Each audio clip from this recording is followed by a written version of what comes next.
The source material features an account from a German activist who draws a historical connection that is incredibly controversial, but structurally fascinating regarding the cross-contamination of human and animal cruelty. This part is heavy.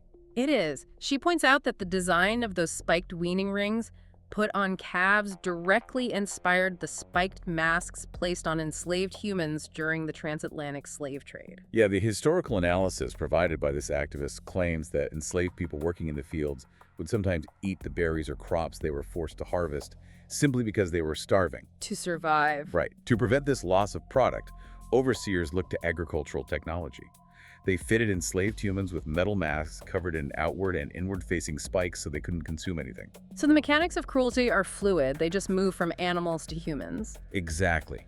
The thesis is that when a society builds systems that optimize the absolute subjugation and torture of animals for economic profit, that exact same technology, and more importantly, that exact same psychological mindset, inevitably bleeds over into the subjugation of human beings. It's the same underlying operating system of exploitation. And on top of it, the sources detail this practice where a dairy cow is so exhausted, so biologically depleted from this endless cycle of pregnancy and milking that it simply gives up. It refuses to eat. It just wants to die.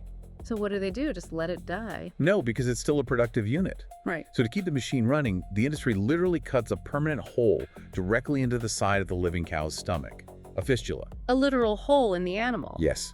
They put a plastic ring in it so workers can reach their literal arms in and manually shovel feed straight into the animal's digestive tract. They bypass the animal's cognitive will to live entirely. It's no longer an animal. It's an organic machine part that they refuse to let power down.